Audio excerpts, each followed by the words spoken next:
கர்த்தருடைய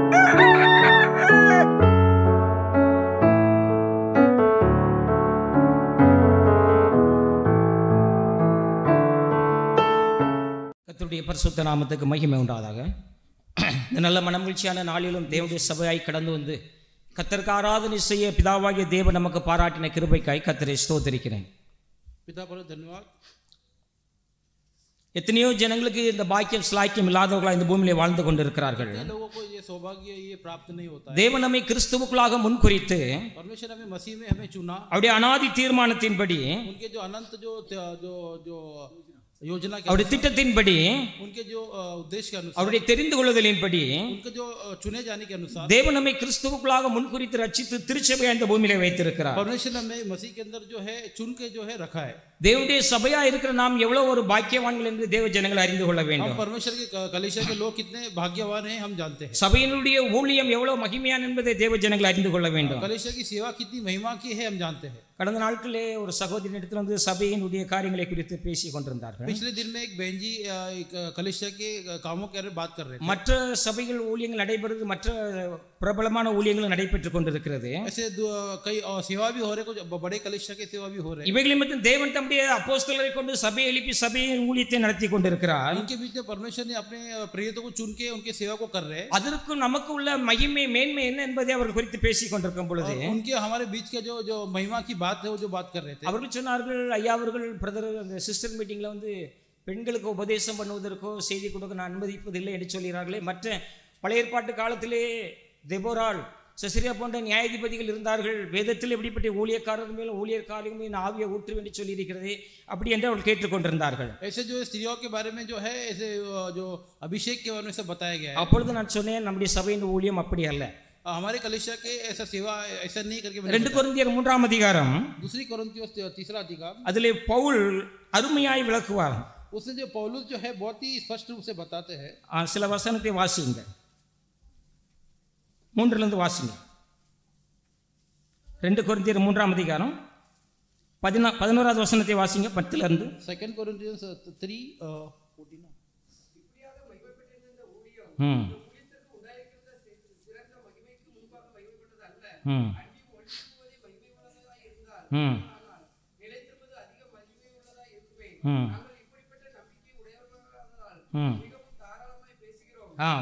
மூன்றாவது வசனத்துல இருந்து படிங்க.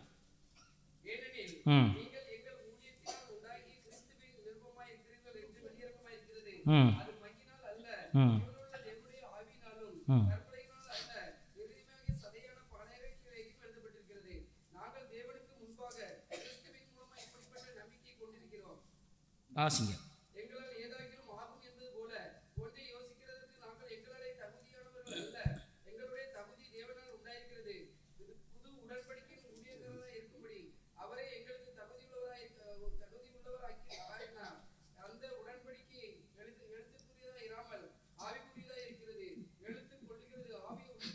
இப்படியாக பவுல் பழைய ஏற்பாட்டினுடைய ஊழியத்திற்கும் புதிய உடன்படிக்கையினுடைய ஊழியத்துக்கும் மகிமை என்ன என்பதை குறித்து இங்கு விளக்குகிறார். यहाँ प्रेरित पौल जो है पुराने नियम का सेवा और नए नियम का सेवा में क्या है बात बताते हैं. உலகத்தில் எத்தனையோ ஊழியங்கள் நடந்து கொண்டிருக்கிறது. सब में कितना ही सेविकाएं हो रहा है. திருச்சபையின் ஊழியமானது மகா மேன்மையும் மகிமையும் உள்ளதாக இருக்கிறது. जो कलीसिया की जो सेवा है वो बहुत महिमा. இது புதிய உடன்படிக்கையின் ஊழியமாய் இருக்கிறது. ये नया करार का सेवा है. இது ஆவிக்குரிய ஊழியமாய் இருக்கிறது. ये आत्मिक सेवा है. ஆனபடியால் இங்கு அப்போஸ்தலர் அதிகாரப்படுத்தப்பட்ட ஊழியர்கள் சபையை நடத்துகிறார்கள். इसलिए जो प्रेरित जो अधिकार पाए लोग जो है उनके अधिकार से हो रहा है. ஆண்டவராகிய இயேசு கிறிஸ்து ஊழியம் செய்தார். प्रभु यीशु मसीह जो उन्होंने सेवा किया, அவரோடு கூட யூதாஸ் ஊழியம் செய்தார். उनके साथ यहूदा भी उससे भी सेवा किया. ஆனா உயிர்த்தெழுந்த பின்பு நடைபெற்ற ஊழியம் அப்போஸ்தலருக்கு தேவன் அதிகாரம் கொடுத்து சபையை எழுப்பி அந்த நடைபெறுகிற ஊழியமா இருக்கிறது. लेकिन जी उठने के बाद जो प्रेरितों को अधिकार जो सेवा का अधिकार दिया गया. யூதாஸ் செய்த ஊழியத்தை எல்லாரும் செய்யத்தான் செய்கிறார்கள். जो यूदास ने सेवा किया सभी लोग कर ही रहे. ஆனா இயேசு கிறிஸ்து உயிர்த்தெழுந்த பின்பு அப்போஸ்தலருக்கு அதிகாரம் கொடுத்து செய்கிற ஊழியம் சபையின் ஊழியமா இருக்கிறது. यीशु मसीह के जी उठने के बाद जो प्रेरितों को अधिकार दिया गया, இதை திருச்சபை செய்து கொண்டிருக்கிறது. ये कलीसिया कर रहा है. இதை குறித்து தலைமை அவர்கள் திட்டமாய் ஒரு போதனை செய்தார்கள். इसके विषय में जो है बड़े नेता जो அந்த ஊழியத்தை தான் யூதாஸ் கூட செய்றாங்க, எல்லாரும் செய்றாங்களே. वो सेवा तो यूदास भी कर रहे, सभी कर रहे हैं. ஆனபடியால் திருச்சபையின் ஊழியம் இயேசு தெரிந்து கொண்ட 12 அப்போஸ்தலரை தெரிந்து கொண்டார். इसलिए जो कलीसिया की सेवा जो यीशु मसीह ने 12 प्रेरितों को 70 பேரை அனுப்பினார். उसके बाद 70 लोग அந்த ஊழியத்துக்கு உதவியா இருந்தவர்களே ஊழியக்காரர்கள் என்று சொல்லுகிறோம். उस सेवा को जो सहायक है उनको जो सेवक कहते हैं. மத்த சபையில பாஸ்டருடைய மனைவி பாஸ்டர் அம்மாம்பாங்க. दूसरे कलीसिया में पास्टर जी की जो पत्नी को भी पास्टर जी कहते हैं. அந்த ஊழியத்துக்கு உதவி ரீதியாக செய்கிறவர்களே ஊழியக்காரர்கள் என்று சொல்ல, ஆசாரிய ஊழியம் செய்வதற்கு எந்த ஒரு அதிகாரம் பெண்களுக்கு கொடுக்கப்படவில்லை. ऐसे जो याजक सेवा करने के लिए ऐसे स्त्रियों को ऐसा अधिकार नहीं दिया गया. ஆனால் ஒளிந்து போகிற ஊழியம் அவ்வளவு மகிமை உள்ளதா இருந்தால் அதை விட புதிய உடன்படிக்கையின் ஊழியம் அவ்வளவு மகிமை உள்ளது என்பதை குறித்து பவுல் விளக்குகிறார். खत्म होने वाला सेवा कर कितना महिमा हो, जो आगे बढ़ने वाला जो सेवा उससे कितना महिमा हो. இதை குறித்து நான் அவர்களிடத்தில் சொன்னேன். इसके विषय में मैंने उनसे कहा, அவர்கள் ஒத்துக்கொண்டார்கள். वे उन्होंने वो एक्सेप्ट कर. கர்த்தருடைய பரிசுத்த நாமத்துக்கு மகிமை உண்டாதாக. पिता परमेश्वर धन्यवाद. சபையில் இருக்கிற நாம் சபையின் ஊழியங்களை குறித்து நாம் சரியாக அறிந்து கொள்ள வேண்டும். हम जो कलीसिया की सेवा के बारे में अच्छी तरह से जान ले. இது அப்போஸ்தலரால் அதிகாரப்படுத்தப்பட்ட ஊழியம். ये प्रेरितों के द्वारा अधिकार पाया गया सेवा. இது புதிய உடன்படிக்கையின் ஊழியம். ये नए करार का सेवा है. இது ஆவிக்குரிய ஊழியம். ये आत्मिक सेवा है. ஒளிந்து போகிற ஊழியம் அவ்வளவு மகிமை உள்ளது, அதை விட மேலான ஊழியமாய் இது இருக்கிறது. जो खत्म होने वाला सेवा कर इतना महिमा भरा है, तो आगे चलने वाला सेवा இப்படிப்பட்ட ஊழியத்தை அதிகாரத்தை தேவன் சபை கையளித்திருக்கிறார். ऐसे प्रकार का सेवा परमेश्वर ने कलीसिया को दिया है. ஆனால் சபையில் இருக்கிறவர், சபையின் ஊழியர்கள் நம்முடைய திருச்சபையின் ஊழியம் என்ன என்பதை சரியா நாம் அறிந்து செயல்பட வேண்டும். कलीसिया में रहने वाले लोग जो है कलीसिया का सेवा कैसा है वो जान ले. கர்த்தருடைய பரிசுத்த நாமத்துக்கு மகிமை உண்டாதாக. पिता परमेश्वर धन्यवाद. யாராவது ஒருவர் எழுந்து நின்று कोई उठ खड़ा होके ஓசியாவின் புஸ்தகம் होशो की किताब 8ஆம் அதிகாரம் 8वां अधिकार வசனம் 12 ஒருவர் வாசிங்க. और उसके 12 वचन को पढ़िए. ஓசியா 8:12. होशेया 8:12.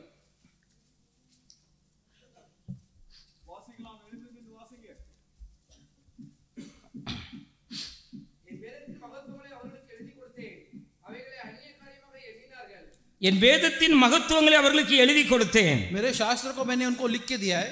அவைகளை அந்நிய காரியமாய் எண்ணினார்கள். वे उसे गैर बात समझ के उन्होंने समझा. இஸ்ரவேல் ஜனங்களை குறித்து தேவன் தம்முடைய தீர்க்கதரிசியை கொண்டு உரைக்கிறார். इस्राएल के लोगों के मेरे परमेश्वर अपने भविष्यवक्ता के द्वारा बताते हैं. என் வேதத்தின் மகத்துவங்களை எழுதி அவருடைய கரத்திலே நான் கொடுத்திருக்கிறேன். मेरे शास्त्र के महत्व बातों को मैंने उनको लिख के दिया है. அவர்களோ அதை அந்நிய காரியமாய் எண்ணினார்கள். लेकिन इन्होंने एक गैर बात समझ के इसको समझ लिया. தேவன் இஸ்ரவேல் ஜனங்களுக்கு தமது 10 கட்டளைகளை எழுதி கொடுத்திருந்தார். परमेश्वर इस्राएल के लोगों को अपने 10 प्रमाण को लिख के दिया था. தம்முடைய தாசனாகிய மோசேயின் கரத்தின் மூலமாக இஸ்ரவேலுக்கு தேவன் பிரமாணத்தை கொடுத்திருந்தார். अपने दास मूसा के द्वारा इस्राएल के लोगों को 10 प्रमाण दिया था. ஆனால் தேவனுடைய ஜனங்களோ लेकिन परमेश्वर के लोग வேதத்துக்கு தூரமாய் விலகி போனார்கள். वो शास्त्र से हटके दूर चले गए. வேதத்தை விட்டு விட்டார்கள். जो शास्त्र को छोड़ दिया. ஆனபடி தம்முடைய தீர்க்கதரிசியை கொண்டு கர்த்தர் சொல்லுகிறார், इसलिए अपने भविष्यवक्ता के द्वारा परमेश्वर कहते हैं, என் வேதத்தின் மகத்துவங்களை அவர்களுக்கு எழுதி கொடுத்தேன். मेरे शास्त्र के महत्व बातों को उन्होंने लिख के दिया था. அவர்கள் அந்நிய காரியமாய் எண்ணினார்கள். लेकिन इन्होंने एक गैर बात समझ लिया. வேதத்தை விட்டு விட்டார்கள் இஸ்ரவேலர்கள். और शास्त्र को छोड़ दिए इस्राएल के लोग. தேவனுடைய வார்த்தை விட்டு தூரமாய் விலகி போனார்கள். परमेश्वर के वचन से दूर चले गए. அதை மிகுந்த அவர் வருத்தத்தோடு சொல்லுகிறார். वो बहुत ही दुख से कहते हैं. வேதம் शास्त्र जो வேதமானது எவ்வளவு ஒரு மகத்துவம் உள்ளது தேவ ஜனங்கள் அறிந்து கொள்ள வேண்டும். शास्त्र कितने महत्व वाली बात है करके लोग जान ले. வேதம் என்று சொல்வது जो बाइबल के जो कहते हैं தேவனுடைய வாயிலிருந்து புறப்பட்ட வார்த்தையாய் இருக்கிறது. परमेश्वर की जो मुख से निकला हुआ शब्द है. ஆனபடி என்றால் வேதம் மகத்துவம் உள்ளதா இருக்கிறது. इसलिए जो शास्त्र जो महत्व है, இந்த வேதத்துக்கு ஒரு தனி சிறப்பு, ஒரு அந்தஸ்து இருக்கிறது. इस शास्त्र को एक अलग जो है इसका ओहदा है. உலகத்தில் எத்தனையோ மதங்கள் இருக்கலாம். संसार में कितने ही ऐसे धर्म है. அவர்களுக்கு நூல்கள் புனித நூல்கள் என்று சொல்லப்படலாம். ऐसे वो भी जो उनके पवित्र ऐसे ग्रंथ कहते हैं. அவைகளெல்லாம் மனிதனுடைய யோசனைகளும் கற்பனைகளுமாய் இருக்கிறது. लेकिन वे जो मनुष्य का सोच और उनके जो है अनुभव के हिसाब से. வேதம் என்பது அப்படி அல்ல. लेकिन शास्त्र बाइबल தேவனுடைய வாயிலிருந்து புறப்பட்ட வார்த்தை வேதமாய் இருக்கிறது. परमेश्वर की ओर से जो निकला गया शब्द है. ஆனபடி என்றால் வேதம் மகத்துவம் உள்ளது என்று பரிசுத்த வேதத்தை குறித்து சொல்லுகிறார். जो शास्त्र जो है बहुत ही महत्व कहते हैं. ஏனென்றால் அது குறைவற்றதா இருக்கிறது. क्योंकि वो जो है वो कमीपन में है. சங்கீதம் 19ஆம் அதிகாரம் 7வது வசனத்தை வாசியுங்கள். भजन संहिता 19:7 को पढ़िए. கர்த்தருடைய வேதம் குறைவற்றதும் ஆத்துமாவை உயிர்ப்பிக்கிறதா இருக்கிறது. கர்த்தருடைய வார்த்தையான ஒரு பேதையை ஞானியாக்குகிறதா இருக்கிறது. ஆனபடியினால் தான் வேதம் மகத்துவம் உள்ளது என்று நாம் சொல்லுகிறோம். கர்த்தருடைய வேதம் குறைவற்றதா இருக்கிறது. यहोवा की व्यवस्था खरी है. ஆனபடியினால் வேதம் மகத்துவம் உள்ளதா இருக்கிறது. इसलिए जो महत्व है, வேதத்திற்கு தனி சிறப்பு அந்தஸ்து இருக்கிறது. जो शास्त्र को जो अलग जो इसका ओहदा है. ஏனென்றால் தேவனுடைய வார்த்தையோட வாயிலிருந்து புறப்பட்ட வார்த்தை அது. क्योंकि परमेश्वर के मुख से निकला गया वचन है. ஏசாயா 55ஆம் அதிகாரம் 10-11 வாசியுங்கள். एसाया 55:10-11 को पढ़िए.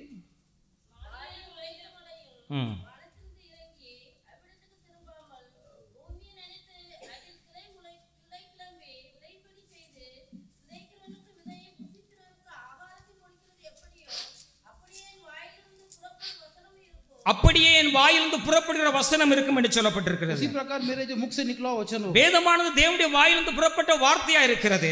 जो शास्त्र जो परमेश्वर की ओर से निकला गया, அனுபடித்தால் இது பரிசுத்த வேதம் என்று அழைக்கப்படுகிறது. इसलिए से पवित्र शास्त्र कहते हैं. இந்த வேதத்தை கைக்கொண்டவருடைய ஜீவியம் எப்படி ஆசீர்வாதமா இருந்தது, इस शास्त्र को अपनाने वाले की जीवन कैसी थी, இதற்கு விரோதமாய் ஜீவித்தவருடைய வாழ்க்கை எப்படிப்பட்டதா இருந்தது என்பதை विरोध जीने वाले की जिंदगी कैसा था, வேதத்தில் தெளிவாய் எழுதப்பட்டிருக்கிறது. शास्त्र में स्पष्ट உள்ளதை உள்ளபடி அப்படியே காண்பிக்கிறது வேதம். वैसा है वैसे लिखा गया. அப்படியே என் வாயிலிருந்து புறப்படுகிற வசனம் இருக்கும் என்று சொல்லப்பட்டிருக்கிறது. वैसे मेरे मुख से निकला हुआ वचन होगा. வேதமானது தேவனுடைய வாயிலிருந்து புறப்பட்ட வார்த்தை வசனம். शास्त्र जो है परमेश्वर के मुख से निकला हुआ அதுவே வேதமாய் இருக்கிறது. वही शास्त्र है. வாசிங்கள் அந்த 15 தொடர்ந்து 11 से पढ़िए.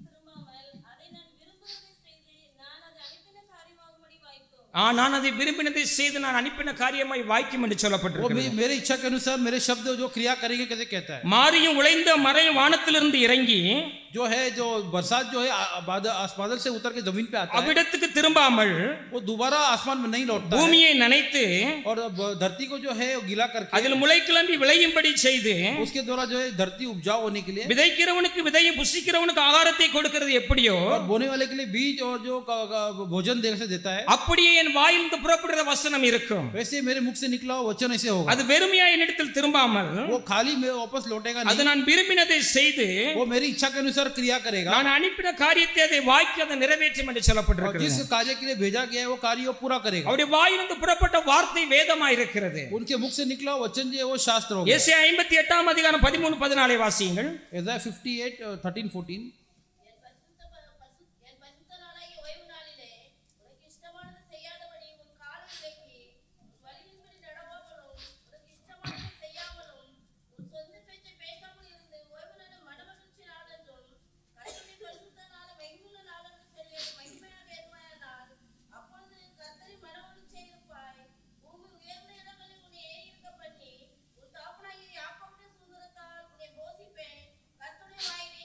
கர்த்தருடைய வாய் இதை சொல்லிட்டு என்று எழுதியிருக்கிறது. परमेश्वर के मुख से वचन ये बोल दिया. அவருடைய வாயிலிருந்து புறப்பட்ட வார்த்தை வேதமாய் இருக்கிறது. परमेश्वर के मुख से निकला हुआ वचन वो शास्त्र है. என் பரிசுத்த பர்வத ஓய்வு நாளே मेरे पवित्र विश्राम दिन में உனக்கு இஷ்டமானதை செய்யாதபடிக்கு तेरी इच्छा के अनुसार न करे, உன் கால்களை விலக்கி तेरे पावों को तो संभाल, உன் வழிகளின்படி நடவாமலும் तेरे खुद के मार्ग के अनुसार न चल, உனக்கு இஷ்டமானதை செய்யாமலும் तेरी इच्छा के अनुसार न कर, உன் சொந்த பேசாமல் இருந்து तेरी खुद की जो बातें न कर, ஓய்வு நாளே மனமகிழ்ச்சி நாள் என்றும் विश्राम के दिन को एक आनंद का दिन मना के, கர்த்தருடைய பரிசுத்த நாளே மகிமை நாள் என்று சொல்லி परमेश्वर का दिन पवित्र दिन करके उसे जान के அதை மகிமையாய் எண்ணுவாயானால், अगर तू उसको महिमा के इसको दिन मनाएगा, அப்பொழுது கர்த்தரில் மனமகிழ்ச்சியாய் இருப்பாய். तब तू परमेश्वर में तू मगन रहेगा. பூமியில் உயர்ந்த இடங்களில் உன்னை ஏறி இருக்கும்படி செய்து धरती पे जो ऊंचे स्थान में रहेगा, உன் தகப்பனாகிய யாக்கோபின் சுதந்திரத்தினால் உன்னை போஷிப்பேன். तेरे पिता याकूब के जो जो जो जो मिरास तुझे दे दूंगा. கர்த்தருடைய வாய் இதை சொல்லிட்டு, परमेश्वर के मुख से जो वचन निकला, தேவனுடைய வாயிலிருந்து புறப்பட்ட வார்த்தை வேதமாய் இருக்கிறது. परमेश्वर के मुख से जो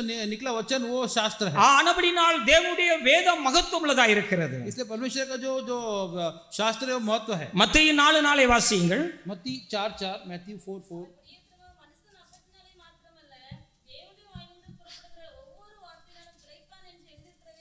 தேவனுடைய வாயிலிருந்து புறப்பட்ட வார்த்தையினாலே மனுஷன் பிழைப்பான் எழுதியிருக்கிறது. परमेश्वर के मुख से निकला वचन के अनुसार मनुष्य जिएगा. ஆனபடினால் தான் வேதம் மகத்துவமுள்ளதா இருக்கிறது. इसलिए जो शास्त्र जो महत्व है, வேதத்துக்கு தனி சிறப்பு உண்டு. जो जो शास्त्र को जो अलग जो महत्व है. இந்த உலகத்தில் எத்தனையோ நூல்கள் பரிசுத்த நூல்கள் என்று சொல்லப்படுகிறது. इस संसार में कितने ही जो शास्त्र है, வேதத்துக்கு நிகராக சமமாக எந்த ஒரு வேதமும் இல்லை. लेकिन बाइबल के तुलना में ऐसे कोई शास्त्र नहीं, ஏனென்றால் இது தேவனுடைய வார்த்தை. क्योंकि ये परमेश्वर का वचन है. அவருடைய வாயிலிருந்து புறப்பட்ட வசனம் उसके मुख से निकला वचन இது வல்லமை உள்ளதா இருக்கிறது. वो सामर्थ्य இது है, ஜீவன் உள்ளதா இருக்கிறது. वो जीवन है. ஒரு மனிதனுடைய ஆத்மாவை உயிர்ப்பிக்கிறதா இருக்கிறது. वो मनुष्य के जीवन को जो है जी उठाएगा. ஆனபடினால் வேத மகத்துவம் தனி சிறப்பு வாய்ந்ததா இருக்கிறது. इसलिए जो शास्त्र में वो अलग जो महत्व है. ஒரு மியூசியத்தில் பொருட்காட்சியிலே एक ऐसे जो म्यूजियम में जो உலகத்திலே எது சிறந்த நூல்கள் புஸ்தகம் என்று சொல்லி அங்கு ஒவ்வொருவரும் தன்னுடைய எழுதின புத்தகத்தை கொண்டு வைத்திருக்கிறார்கள். ऐसे म्यूजियम में ऐसे अच्छे अच्छे बुक्स जो उसमें रखा गया था. கடைசியாக ஒருவர் எல்லாவற்றுக்கும் மேல அந்த பரிசுத்த வேதாகமத்தை கொண்டு வைத்திருக்கிறார். आखिर में एक व्यक्ति ने ये पवित्र बाइबल को रख दिया. எல்லாவற்றுக்கும் உயர்ந்தது மேலான சிறந்ததுதான் என்று சொல்லி அவர் வைத்திருக்கிறார். ऐसे सभी से श्रेष्ठ ये बाइबल है करके उन्होंने रख दिया. உடனே ஒரு அங்கிருந்து கோபப்பட்டு அந்த புத்தகத்தை எடுத்து எல்லா புத்தகத்தையும் அடியிலே அவர் கடைசியில வைத்து விட்டார். बीच में से एक व्यक्ति आके उसको गुस्सा हो गया, उसने बाइबल को निकाल के उन्होंने नीचे रख दिया. அதே புத்தகத்தை பைபிளை வைத்து சொல்லி எல்லாவற்றுக்கும் அடிப்படை இதுதான் என்று சொல்லி இருக்கிறார். उसके भी देख के ये सबका जो आधार यही है करके उन्होंने उसको बोल அதே அவர் உடனே அவர் எடுத்து சென்டர்ல வைத்திருக்கிறார். और लेकर के उन्होंने उसको बीच में रख दिया. எல்லாத்துக்கும் இதுதான் மையப்பொருளாய் இருக்கிறது என்று சொல்லி இருக்கிறார். उन्होंने कहा कि सभी का मध्यस्थ வேதம் எவ்விதத்திலும் சிறந்ததாக இருக்கிறது. परमेश्वर हर रीति में श्रेष्ठ है. இதற்கு நிகராக வேறு ஒரு வேதம் இல்லை. इसकी तुलना में और कोई शास्त्र नहीं है. மற்ற மதங்களுடைய புத்தகம் அது மனிதனுடைய கற்பனைகள் தான். बाकी धर्म के पुस्तक के मनुष्य का सोच है. வேதம் அப்படி அல்ல. लेकिन शास्त्र ऐसा नहीं है. வேதத்தை ஒரு இடத்தில் நாம் பிரசங்கிக்கும் பொழுது, बाइबल को एक जगह प्रचार தேவனுடைய வார்த்தையை போதிக்கும் பொழுது, परमेश्वर वचन बताएंगे तभी அது அங்கு ஜீவன் உண்டாகிறது, கிரியை நடப்பிக்கிறது. वहां वो जीवन होता है, क्रिया करता है. இந்த வேத வசனத்தை கேட்டு எத்தனையோ மக்கள் மனம் திரும்பி ரட்சிப்பை பெற்றிருக்கிறார்கள். बाइबल के वचन को सुनने कितने लोग ने उद्धार पाया. ஏனென்றால் கர்த்தருடைய வேதம் குறைபட்டது ஆத்துமாவை உயிர்ப்பிக்கிறது என்று சொல்லப்பட்டிருக்கிறது. क्योंकि परमेश्वर का वचन जो है आत्मा को जिलाया हुआ है. அது ஜீவனுள்ள வார்த்தையா இருக்கிறது. जीवन के वचन है. ஒரு ஊழியர் இப்படிதான் செய்தி கொடுத்து கொண்டிருந்திருக்கிறார். एक सेवक ऐसे ही वचन दे रहे थे. அங்க ஒரு மனிதன் தன் சகோதரனை கொலை செய்தவனை பழி வாங்க வேண்டும் என்று சொல்லி ஒரு அருவாளை பின்னாடி வைத்துக் கொண்டு அந்த நபரை தேடிக்கொண்டே அலைந்திருக்கிறார். वहाँ एक व्यक्ति उसके एक भाई का बदला लेने करके आ रहा था. ஒருவர் கொலை செய்து விட்டார். ऐसे उन्होंने ऐसे हत्या किया. எப்படியாவது பழி வாங்க வேண்டும், என் சகோதரனை கொலை செய்தவனை கொலை செய்ய வேண்டும் என்று கொலை வெறியோடு அலைந்து கொண்டிருக்கிறார். ऐसे कई भी वो हत्यारों को भी मैं भी हत्या करना करके बदला लेने के लिए आया था. அதற்கு எப்போ சமயம் கிடைக்கும் என்று தேடிக்கொண்டே இருந்திருக்கிறார். वो उचित मौका के लिए ठहर रहा था. அப்படி அந்த அருவாளை ஒரு பின்னாக முதுகிலே வைத்துக் கொண்டு அந்த வழியாய் போய் கொண்டிருக்கிறார். ऐसे वो जो कोयता जो है पीठ पे छुपा के रखा ஒரு था. கூட்டம் நடந்து கொண்டிருக்கிறது. वहाँ पे एक मीटिंग हो रहा அங்கு था. தேவனுடைய ஊழியர் செய்தியை கொடுத்து கொண்டிருக்கிறார். और परमेश्वर के सेवक मैसेज दे रहे थे. பழி வாங்குதல் எனக்குரியது, जो है पलटा लेना मेरा है. நானே பதில் செய்வேன் என்று கர்த்தர் சொல்லுகிறார். मैं उसे वापस दे दूंगा. என்று கர்த்தருடைய வார்த்தை வல்லமையா பிரசங்கி जब கொண்டிருக்கிறார். परमेश्वर का वचन ऐसे बताया அந்த गया, வழியாய் போய் கொண்டு இதை கேட்டுக்கொண்டு போகிறார். उस रास्ते से जाने वाला वो हत्यारा भी जा रहा था. பழி வாங்குதல் எனக்குரிய, நானே பதில் செய்வேன் என்று கர்த்தர் சொல்லி அந்த வார்த்தை அவரை தொட்டது. ऐसे पलटा लेना मेरा है, मैं देख लूंगा करके जो कहा वो वचन उसको छू அந்த लिया. அருவாளை முதுகிலிருந்து கலத்தி கீழே போட்டு அங்க உட்கார்ந்து விட்டார். उस हथियार को उसने निकाल के फेंक கர்த்தருடைய के बैठ செய்தியை गया கேட்க ஆரம்பித்தார். और वचन को सुनने लगा. அவருடைய மனதிலிருந்து அந்த கோப தாபங்கள், அந்த பழிகள் எல்லாம் மாறினது. उसके मन से गुस्सा जो बदले की भावना निकल गई. பழிக்கு பழி வாங்க வேண்டும் என்ற எண்ணமானது மாறினது. बदले का जो भावना निकल गया. நானே பதில் செய்வேன் என்று கர்த்தர் சொல்லுகிறார். मैं ही जो पलटा ले लूंगा. அனுதின பழி வாங்குதலை விட்டுவிடு என்று அவருக்கு நேரா அந்த வார்த்தை கடந்து வந்தது. इसलिए तू बदला लेना छोड़ दे करके वचन उसकी அந்த ओर இடத்திலே गया. தன்னுடைய வாழ்க்கையை கர்த்தருக்கு ஒப்பு கொடுத்தார். और उस दिन से अपनी जिंदगी उसने सौंप நாளை दिया. கர்த்தருக்கு ஒரு ஊழியம் செய்து கொண்டிருக்கிறார். और वो परमेश्वर का सेवक है. ஹalleluya, हालेलुया. கர்த்தருடைய வேதமானது அவ்வளவு மகத்துவம் உள்ளதா இருக்கிறது. परमेश्वर का जो वचन इतना महत्व है. அது ஆத்துமாவை ரட்சிக்கிறதாய் மீட்கிறதா இருக்கிறது. वो आत्मा का जो उद्धार करने का है. ஆனபடியால் உலகத்திலே வேதம் எல்லாவற்றுக்கும் சிறந்ததாக இருக்கிறது. इस संसार में जो बाइबल सबसे श्रेष्ठ है. அப்படிப்பட்ட மகத்துவமான வேதத்தை எழுதி கொடுத்திருக்கிறேன். ऐसा जो महत्व का जो बाइबल मैंने लिख के दिया कर कहते हैं. என் ஜனங்கள் அதை அந்நிய காரியமா எண்ணினாலும் இஸ்ரவேலரை குறித்து கர்த்தர் துக்கமடைந்தார். मेरे लोगों ने इसे अन्य बात करके इसे तुच्छ जान लिया. தேவனுடைய வாயிலிருந்து புறப்பட்ட வார்த்தையானது परमेश्वर के मुख से निकला वचन அது அப்படியே நிறைவேற அப்படியே செய்யும். वो इसी क्रिया करने वाला है. ஏனென்றால் இது தேவாவியினால் அருளப்பட்டது என்று क्योंकि परमेश्वर की आत्मा के द्वारा हुआ है. 2 தீமோத்தேயு 3 அதிகாரம் 16வது வசனத்தை வாசியுங்கள். 2 Timotheus 3:16.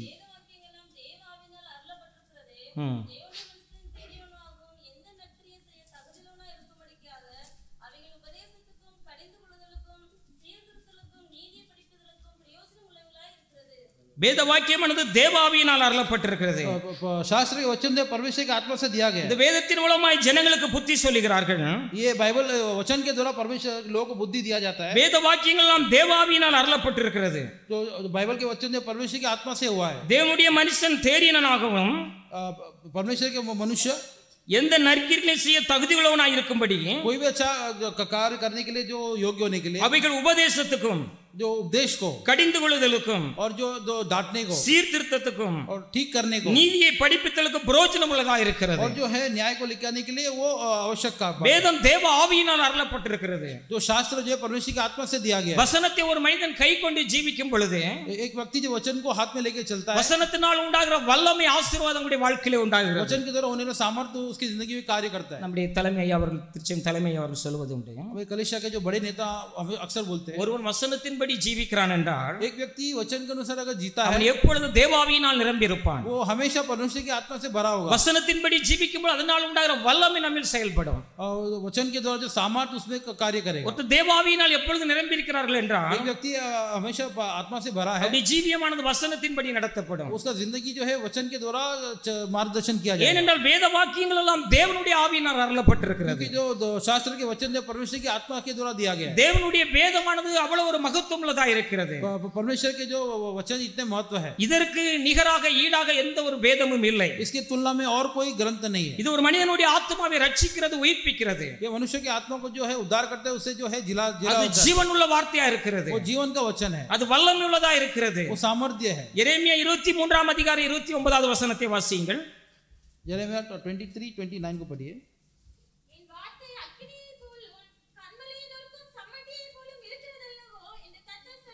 என் வார்த்தை அக்கினியை போலும் கண்மலையை உடைக்கிற சமட்டியை போல இருக்கிறது என்று சொல்கிறார். मेरे वचन जो है अग्नि के तरह है और जो चट्टान को भी तोड़ने के सामर्थ्य है கல்லான உள்ளங்களை உடைத்து ஊடுருவி பாயக்கூடிய வார்த்தை வல்லமையுள்ளதா இருக்கிறது. वो पत्थर के हृदय को भी जो है पिघला देगा தேவனுடைய வசனமான நம்முடைய உள்ளத்திலே ஊடுருவி பாயும் பொழுது जब परमेश्वर का वचन हमारे हृदय में जब आता है கல்லான உள்ளங்களை கரைய செய்கிறது, जो पत्थर दिल भी पिघल जाएगा கடினமான உள்ளங்களை உடைய செய்கிறது, जो कठोर हृदय भी टूट जाएगा அவர்களை மனம் திரும்ப செய்கிறது தேவனிடத்தில். उनको मन परमेश्वर की ओर मन फिराएगा ஆனபடியால் வேதம் மகத்துவமுள்ளதா இருக்கிறது. इसलिए जो शास्त्र जो महत्व है கர்த்தருடைய வேதமானது குறைவற்றதா இருக்கிறது. परमेश्वर का वचन जो है वो परिपूर्ण है.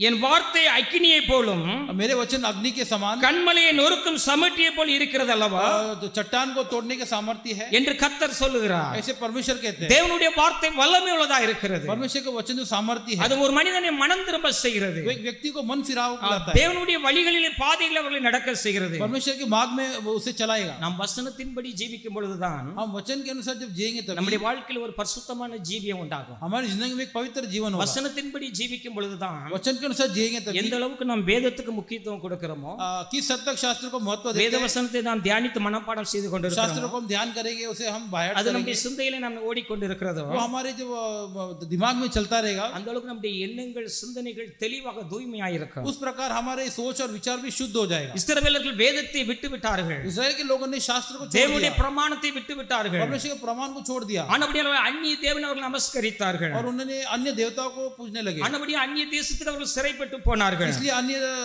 देशों में गुलाम बन के गए. வேதத்தை நாம் கைக்கொண்டு நடக்கும் பொழுது और जब वचन को हम हाथ में लेके चलेंगे தேவனுடைய ஆசீர்வாதம் நம்முடைய வாழ்க்கையிலே உண்டாகும். परमेश्वर की आशीष हमारी जिंदगी में होगा. வேதத்தை நாம் கைக்கொண்டு நடக்கும் பொழுது शास्त्र को जब हम अपना के चलेंगे நம்முடைய வாழ்க்கையிலே தேவனுடைய சமாதானம் உண்டாயிருக்கும். हमारी जिंदगी में परमेश्वर का समाधान होगा. சங்கீதம் 119 165 வாசியுங்கள். Psalm 165 160 119 சங்கீதம் 119 165 இப்படி சொல்லப்பட்டிருக்கிறது. 165 119 உம்முடைய வேதத்தை நேசிக்கிறவர்களுக்கு மிகுந்த சமாதானம், உம்முடைய வேதத்தை நேசிக்கிறவர்களுக்கு மிகுந்த சமாதானம் உண்டு, शास्त्र को जैसे प्रेम रखते हैं उनको बहुत समाधान है. அவர்களுக்கு இடர்கள் இல்லை என்று சொல்லப்பட்டிருக்கிறது. वो ठोकर नहीं खाएंगे. ஏனென்றால் தேவனுடைய வேதத்தின்படி நான் நடக்கும் பொழுது, जब शास्त्र के अनुसार அதை चलेंगे கைக்கொள்ளும் பொழுது, उसे अपना के அதை चलेंगे தியானிக்கும் பொழுது उसे ध्यान करेंगे தேவனுடைய சமாதானம் நம்முடைய இருதயத்தை நிரப்புகிறது. परमेश्वर का समाधान हमारे हृदय को भरता है. அதுதான் மிகுந்த சமாதானம். वही बहुत समाधान. நம்முடைய வேதத்தை நேசிக்கிறவர்களுக்கு மிகுந்த சமாதானம் உண்டு, शास्त्र से प्रेम को रखने वाले को बहुत समाधान. அவர்களுக்கு இடர்கள் இல்லை. वे ठोकर नहीं खाएंगे. நம் வசனத்தை கைக்கொண்டு நடக்கும் பொழுதுதான் हम वचन को जब अपना के चलेंगे तभी நம்முடைய வாழ்க்கையில தேவனுடைய சமாதானம் தங்கி இருக்கும். हमारी जिंदगी में परमेश्वर का समाधान ठहरेगा. ஏனென்றால் தேவனுடைய வார்த்தை அவ்வளவு வல்லமை உள்ளதாய் மகத்துவம் உள்ளதாய் இருக்கிறது. क्योंकि परमेश्वर का वचन इतना सामर्थ्य है. தேவன் சகலத்தை தம்முடைய வல்லமை உள்ள வசனத்தினாலே தாங்குகிறார் என்று परमेश्वर सभी कार्यों को अपने वचन के द्वारा संभालता है. எபிரேயர் 1:3 வாசியுங்கள். इब्रानियों 1:3 को पढ़िए.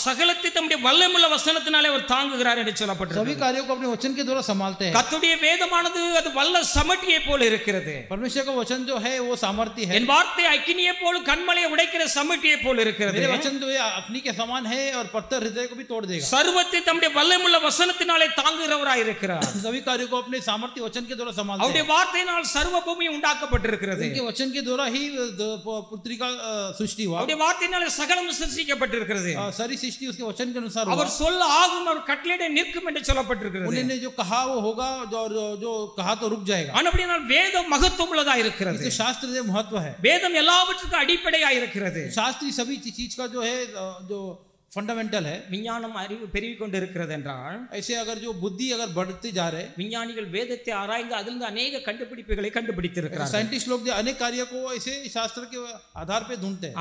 இந்த உலகமானது தட்டையான நிலையில் இருக்கிறது என்று சொல்லி விஞ்ஞானிகள் சொன்னார்கள். ऐसे पहले ऐसे पृथ्वी जो है एक अलग स्थिति में था कि साइंटिस्ट कहते हैं। உலகமானது உருண்டை என்பதை வேதத்தின் வாயிலாக தான் அறிந்து கொண்டார்கள். लेकिन जो दुनिया जो है गोल है करके इस बाइबल के द्वारा उनको पता चला। யெசாயா புத்தகத்தில் அவர் பூமியின் உருண்டையின் மேல் வீற்றிருக்கிறார் என்று வேதம் சொல்லுகிறது. वो पुस्तक में लिखा है कि वो जो गोल आकार का जो पृथ्वी पे है। வேதம் எல்லாவற்றுக்கும் ஒரு அடிப்படையாக இருக்கிறது. बाइबल जो हर एक चीज का जो है वो मूल आधार है। இதிலே अनेक ஞானங்களை அவர்கள் அறிந்து கொள்கிறார்கள். इसके द्वारा अनेक ज्ञान की बातें वो जान लेते हैं। இதை ஆராய்ந்து ஒரு புதிய கண்டுபிடிப்புகளை கண்டுபிடிக்கிறார்கள். इसे जांच करके नए बातों को ढूंढ के निकालते हैं। ஆனபடி நான் வேதத்தின் மகத்துவங்களை நான் உங்களுக்கு எழுதி கொடுத்திருக்கிறேன். इसलिए जो शास्त्र के जो महत्व बातों को मैंने लिख के दिया है। தேவன் நம்முடைய கரத்திலே வேதத்தை கொடுத்திருக்கிறார். परमेश्वर ने हमारे हाथों में बाइबल को அதற்காக நான் கர்த்தரை ஸ்தோத்திரிக்கிறேன். इसलिए मैं परमेश्वर को இந்த धन्यवाद வேதம் நம்முடைய கரத்தில் வருகிற எத்தனையோ பரிசுத்தவான்கள் பட்ட தியாகங்கள் பாடுகள் अनेकமா இருக்கிறது. शास्त्र हमें हमारे हाथ में आने में कितने पवित्र लोग ने इसलिए तकलीफ उठाई। इनाल நம்முடைய கரத்திலே வேதம் அருமையாய் நமக்கு கொடுக்கப்பட்டிருக்கிறபடியா आज के दिन में ये बाइबल बहुत ही आसानी से हमारे हाथों में है। இது நம்முடைய வாழ்க்கையில் பெரிய ஒரு பொக்கிஷமா இருக்கிறது. ये हमारी जिंदगी में हमारी की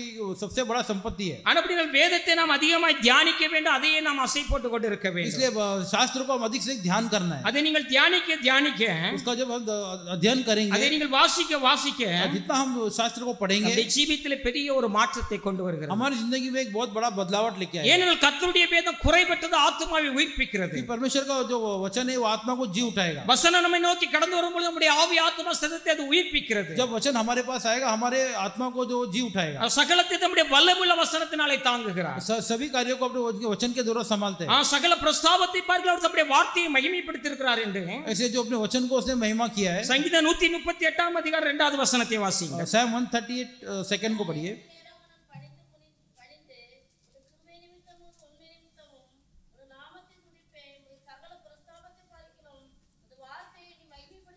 ஹalleluya हालेलुया। சகல பிரஸ்தாபத்தை பார்க்கிறோம், सभी कार्यों को तुलना में தேவன் உண்டாக்கிற சகல சிருஷ்டிகளை பார்க்கிறோம், परमेश्वर ने की रची सभी सृष्टि की तुलना में சகல பிரஸ்தாபத்தை பார்க்க தமது வார்த்தையை மகிமைப்படுத்தி இருக்கிறார். और सभी की तुलना में अपने वचन को उन्होंने महिमा அவருடைய किया। வேதம் அவ்வளவு ஒரு மகத்துவமுள்ளதா இருக்கிறது. उनके जो वचन इतना महिमा भरा है, அதை उணர்ந்த தாவீது சொல்லுகிறார். उसे महसूस किया वो दाऊद। சங்கீதம் 119 அதிகாரம் 72வது வசனத்தை வாசிங்கள்.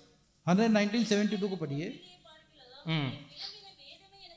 அநேகமாயிரம் பொன் வெள்ளியை பார்க்கிலும் अनेक सोना चांदी के तुलना में நீர் விளம்பின வேதம் எனக்கு நலம் என்று சொல்லுகிறார். आपने दिया वो जो वचन जो है वो मेरे लिए बहुत श्रेष्ठ है। வேதத்தின் மூலமாய் நம்முடைய வாழ்க்கையை சுத்தம் அடைகிறது, தூய்மை அடைகிறது. शास्त्र के द्वारा हमारे जिंदगी वो शुद्धिकरण होता है। அதுதான் இந்த பெரியார் பட்டணத்தை குறித்து சொல்லப்பட்டிருக்கிறது. वही जो ऐसे காரியம் இப்படி இருக்கிறதா என்று சொல்லி कार्य ऐसा है करके அவர் தினந்தோறும் வேத வாக்கியங்களை ஆராய்ந்து பார்த்து ऐसे हर रोज जो बाइबल को जांच करके அவர்கள் தெசலோனிக்கேயரை பார்க்கிலும் நற்குணசாலிகளா இருந்தார்கள் என்று பெரியார் பட்டணத்தை குறித்து வேதம் சொல்லுகிறது. ऐसे தெசலோனிकिया कलीसिया के तुलना में वे लोग अच्छे गुण के थे। வேதத்தை நாம் எந்த அளவு தியானிக்கிறோமோ, மனப்பாடம் செய்கிறோமோ, बाइबल को किस हद तक हम ध्यान और उससे जो எதிலே அந்த அளவுக்கு நாம் மூழ்கி இருக்கிறோமோ, जितना हम उसके अंदर जो है समा जाएंगे, நம்முடைய சிந்தையெல்லாம் வேதமான வசனம் ஓடிக்கொண்டே இருக்கும் பொழுது हमारे सोच विचार में बाइबल का वचन ही चलता रहेगा। நம்முடைய ஜீவியமானது அது மறுவம் அடைந்து கொண்டிருக்கிறது. हमारा जो जिंदगी है वो बदल जाएगा। அப்படிப்பட்ட ஒரு மகத்துவமான வேதத்தை நம்முடைய கரத்திலே தேவன் கொடுத்திருக்கிறார். ऐसे एक महत्व का जो शास्त्र परमेश्वर ने हमें हाथों में दिया है। ஏனென்றால் சங்கீதம் 12 அதிகாரம் 6வது வசனத்தை வாசியுங்கள்.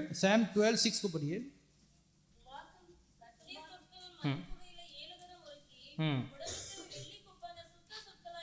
கர்த்தருடைய வார்த்தை அவ்வளவு ஒரு சுத்த சொற்களாய் இருக்கிறது. परमेश्वर का वचन इतना शुद्ध है, அதை வாசிக்க தியானிக்க அதை கைக்கொள்ளும் நம்முடைய வாழ்க்கையான சுத்தம் அடைந்து கொண்டே இருக்கிறது. उसे जब पढ़ेंगे ध्यान करेंगे हमारा जिंदगी उतना शुद्ध हो जाएगा। ஏனென்றால் கர்த்தருடைய வார்த்தையானது क्योंकि परमेश्वर का वचन மண் குகையில் உருக்கி புடமிடப்பட்ட வெள்ளிக்கு ஒப்பான சுத்த சொற்களாய் இருக்கிறது. उस चांदी के समान है जो भट्टी में मिट्टी पर ताई गई। ஆனபடியால் வேதம் மகத்துவமுள்ளதா இருக்கிறது. इससे शास्त्र महत्व है। இதற்கு ஈடாக நிகராக வேறு ஒரு வேதம் இல்லை. इसके तुलना में और कोई शास्त्र नहीं இது है। ஜீவனுள்ள வார்த்தையா இருக்கிறது. ये जीवन का वचन है। தேவனுடைய வாயிலிருந்து புறப்பட்ட வசனமா இருக்கிறது. परमेश्वर की जो मुख से निकला वचन அது है, வெறுமையாய் திரும்புவதில்லை. वो खाली वापस नहीं தேவன் लौटेगा। என்ன नोக்கத்தோடு இந்த வார்த்தையை அனுப்புகிறாரோ परमेश्वर क्या क्या क्या हेतु से அதை भेजते हैं, நிறைவேற்றும். वो उसे पूरा அவர் करेगा। சொல்ல ஆகும், அவர் கட்டளையிட நிற்கும். वो होगा, वो कहेगा होगा, वो आज्ञा देगा और रुक जाएगा। ஆனபடியால் வேதத்தின் மகத்துவங்களை தேவ ஜனங்களை அறிந்து கொள்ள வேண்டும். इसलिए बाइबल के महत्व को परमेश्वर के लोगों जानना जरूरी है. ஆனபடி சமயம் கிடைக்கும் பொழுதெல்லாம், इसे जब भी समय मिलेगा, ஆராதனை இருக்கும் பொழுதெல்லாம் आराधना जब भी होगा, நீங்கள் வேத வசனத்தை கேட்கும்படி தாகமாய் வாஞ்சியாய் கடந்து வர ऐसे வேண்டும். वचन को सुनने के लिए वो सब प्यास से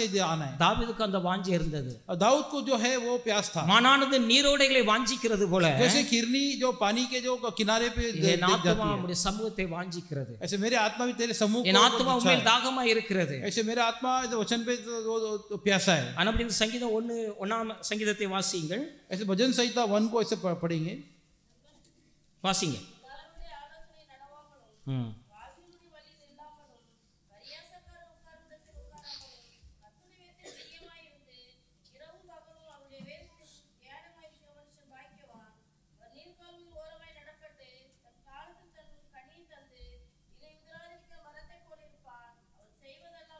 அவன் செய்வதெல்லாம் வாய்க்கும் என்று சொல்லப்பட்டிருக்கிறது. वो जो भी कार्य करेगा वो सिद्ध होगा. வசனத்தின்படி ஜீவிக்கும் பொழுது, वचन के अनुसार जब जिएंगे, வசனத்தை கைக்கொள்ளும் பொழுது, वचन को अपना के चलेंगे, தேவன் நம்மோடு கூட நம்முடைய காரியங்களை எல்லாம் அனுகூலமாய் நடத்துவார். परमेश्वर हमारे साथ रह के कार्य को सफल करेगा. ஏனென்றால் அது மூலமாய் ஒரு மனிதனுடைய வாழ்க்கை சுத்தமடைகிறது, தூய்மை அடைகிறது. क्योंकि उसके द्वारा मनुष्य का जो जिंदगी है वो शुद्ध होता है. நம்முடைய வழிகள் செம்மையாகிறது. हमारा मार्ग सीधा होता है. செம்மையானவருடைய ஜெபம் அவருக்கு பிரியம். हमारा जो जो जो வசனத்தின்படி நாம் ஜீவிக்கும்போது தேவன் கண்டிப்பாய் நம்ம ஜெபத்தை கேட்டு கிரியை செய்வார். वचन के अनुसार जब हम रहेंगे तो परमेश्वर जरूर क्रिया करेगा. ஏனென்றால் வேதமானது நாம் முக்கியத்துவம் கொடுக்க வேண்டும். क्योंकि शास्त्र को मुख्यता देना है. அதன்படி நம்முடைய வாழ்க்கை நடத்தப்படும் பொழுதுதான் उसके अनुसार जब हमारा जिंदगी चलेगा, தேவன் நம்மிலிருந்து மகிமை அடைகிறார். परमेश्वर हमें महिमा தேவனுடைய पाएगा. நாமம் நம்ம மூலமாய் மகிமைப்படும். परमेश्वर का नाम हमें द्वारा महिमा पाएगा. இன்னைக்கு अनेक பேர் கிறிஸ்தவர்கள் இருக்கிறார்கள். आज अनेक जो नाम क्रिश्चियन जो है, வேதத்துக்கு அவர்களுக்கு சம்பந்தமே இருக்காது. बाइबल का उनका कुछ संबंध नहीं होगा. பேருக்கு தான் கிறிஸ்தவர்கள். नाम के लिए क्रिश्चियन होगा. வசனத்தை கைக்கொள்ள மாட்டார்கள். ऐसे वचन को अपनाएंगे नहीं. வசனத்தினுள் சொல்லப்பட்ட கட்டளைகளை தேவனுடைய பிரமாணங்களை அவர் நிறைவேற்ற மாட்டார்கள். और वचन और जो परमेश्वर का प्रमाण उसे पूरा नहीं करेंगे. வேதத்துக்கு விரோதமாக தங்களுடைய வாழ்க்கை நடத்துவார்கள். शास्त्र के विरोध उनकी जिंदगी होगा. பின்பு அவருடைய வாழ்க்கையில பிரச்சனைகளை அவர் சந்திக்கும் பொழுது, जब उनकी जिंदगी में जो समस्या आता है, ஐயோ கர்த்தர் என்னை கைவிட்டு விட்டாரே என்று சொல்வார்கள். कि ऐसे हाय परमेश्वर ने हमें हाथ छोड़ दिया करके रोएंगे. நம்முடைய ஜனத்தை கைவிடுகிறதில்லை. परमेश्वर कभी अपने लोग को हाथ नहीं छोड़ता है. இஸ்ரவேலர் தான் வேதத்தை விட்டு தூரமாய் விலகி போனார்கள். इजराइल के लोग ही शास्त्र को छोड़ के என் दूर चले வேதத்தின் गए. மகத்துவங்களை நான் எழுதி கொடுத்தோம், मेरे शास्त्र के महत्व को मैंने लिख के दिया था, அதை அந்நிய காரியமாய் எண்ணினார்கள். लेकिन उन्होंने एक अन्य बात समझ लिया வேதத்துக்கு தூரமாய் விலகி போனார்கள். और मेरे शास्त्र को छोड़ के दूर चले गए. வேதத்தை விட்டு விட்டார்கள். शास्त्र को छोड़ दिया. திருவசனத்தை அவமதிக்கிறவன் நாசமடைவான் என்று சொல்லப்பட்டிருக்கிறது. जो वचन को जो आदर नहीं करेगा उसका वो नाश होगा. கற்பனைக்கு பயப்படுகிறவனோ கனம் அடைவான். जो जो आज्ञाओं को जो जो भय मानेगा वो उसका भला होगा. நம்முடைய தலைமையா இருக்கும் பொழுது हमारे जो बड़े नेता है, வசனத்தை கைக்கொள்ள வைப்பதில் மிகவும் அவர்கள் கவனமாய் இருப்பார்கள். वचन को अपना के चलने में बहुत ही वे सावधान थे. வேதத்தை நடைமுறைப்படுத்தல் திட்டமாய் போதிப்பார்கள். जो शास्त्र को चलन में लाने के लिए बहुत தேவ ஜனங்கள் கண்டிப்பா அதை கைக்கொள்ள வேண்டும் என்று அவர்கள் கடிந்து கொள்வார்கள். परमेश्वर लोग निश्चय उसे अपनाना करके और निश्चित तौर पे बोलते थे. அது உங்க எல்லாருக்குமே தெரியும். वो हम सबको पता है. ஆனால் வேதத்தின் மகத்துவமானது அவ்வளவு ஒரு மகிமை உள்ளதா இருக்கிறது. इसलिए शास्त्र की जो महत्व वो इतना महत्व बात है. அதன்படி ஜீவிக்கும்படி தான் சபையை அவர்கள் கட்டாயமா வழி நடத்தினார்கள். उसके अनुसार जीने के लिए जो कलीसिया में ये बात जरूरी लाया लागू किया. ரட்சிக்கப்பட்டவர்கள், उद्धार पाए लोग, திருமண வேலை வரும் பொழுது ऐसे जब भी विवाह का बात आता है, ரட்சிக்கப்பட்ட ஜனங்கள் ரட்சிக்கப்பட்ட ஒரு பெண்ணை ஒரு ஆணை தன் விவாகம் பண்ண வேண்டும், அதற்கு மாறாய் செய்யக்கூடாது கண்டிப்பாய் சொல்வார்கள். उद्धार पाए जो लोग हैं, उद्धार पाए लोग से ही विवाह करना है. அதற்கு மாறாக செய்யும் பொழுது उसके जो उलट जो अगर करेंगे तो அவர்கள் அதிலே தலையிட மாட்டார்கள். तो अय्या उसमें दखल नहीं देते. வசனத்தின்படி நீங்கள் செய்தால், वचन को வசனத்தை நீங்கள் மதித்து நடந்தால், वचन का आदर करके चलोगे நான் உங்களை ஆசீர்வதிப்பேன். तो मैं प्रार्थना करूंगा, मैं आशीष करूंगा. இதற்கு மாறாக நீங்கள் செய்து கொண்டிருந்தால் நான் உங்களை ஆசீர்வதிக்க மாட்டேன், ஜெபிக்க மாட்டேன் கட்டாயமா சொல்லிடுவாங்க. इसके उलट करोगे तो मैं आशीष भी नहीं दूंगा, प्रार्थना मेरे को निश्चित तौर पे कहते हैं. வசனத்துக்கு விரோதமாய் ஜீவிக்கும் பொழுது தேவனுடைய தண்டனை அவர்கள் மேல் வந்து இறங்கும். वचन के विरुद्ध जब जिएंगे तो परमेश्वर का दंड उन पे आएगा. வேற எந்த ஊழியக்காரர் வந்து தலையில ஜெபம் பண்ணி என்ன பிரயோஜனம்? तो कोई भी सेवा के प्रार्थना करके भी क्या फायदा. அந்த ஐயா தான் வந்து நடத்துனாங்க, என் வாழ்க்கை இப்படி ஆயிட்டு அப்படிங்க. ये अय्या भी मैरिज चलाया था लेकिन ऐसा प्रॉब्लम हो गया. வேதத்தை அவர்கள் முக்கியப்படுத்தினார்கள். बाइबल को उन्होंने मुख्यता दिया. தேவனுடைய சபையானது வேதத்தை கடைபிடிக்க வேண்டும், வேதத்தை மதித்து நடக்க வேண்டும். परमेश्वर की कलीसिया जो है बाइबल को मुख्यता देना है, बाइबल पढ़ना है. நம்முடைய சபை விசுவாசி, हमारे कलीसिया के विश्वासी நம்முடைய ஊர் பகுதியில गांव के तरफ சபையில இருந்த பையன் தான் कलीसिया का ही लड़का है. சபையில் ஞானஸ்தானம் பெற்ற அபிஷேகம் நல்லா இருந்தான். कलीसिया में ज्ञान बपतिस्मा लिया, अभिषेक पाया, कलीसिया में था. ஒரு ரட்சிக்கப்படாத ஒரு புறஜாதியுடைய பெண்ணை போய் விவாகம் பண்ணிக்கிட்டான். ऐसे एक अन्य स्त्री जो कलीसिया में नहीं उससे विवाह किया. உலக ஆஸ்திகள், அந்தஸ்துகள், அழகுகள் இருக்கலாம், ऐसे सांसारिक प्रॉपर्टी हो, पैसा படிப்புகள் இருக்கலாம், पढ़ा लिखा हो, இம்மைக்குரியவைகளை அவர்கள் நாடி தேடி ஓடினார்கள். इस संसार के कार्यों को पीछे दौड़े, வேதத்தை விட்டு விட்டார்கள். बाइबल को छोड़ दिया. 2 கொரிந்தியர் 6 அதிகாரம் दूसरी 2 कोरिन्थियंस 6 14 சில வசனத்தை வாசிங்க. 14 से कुछ वचन को पढ़ो.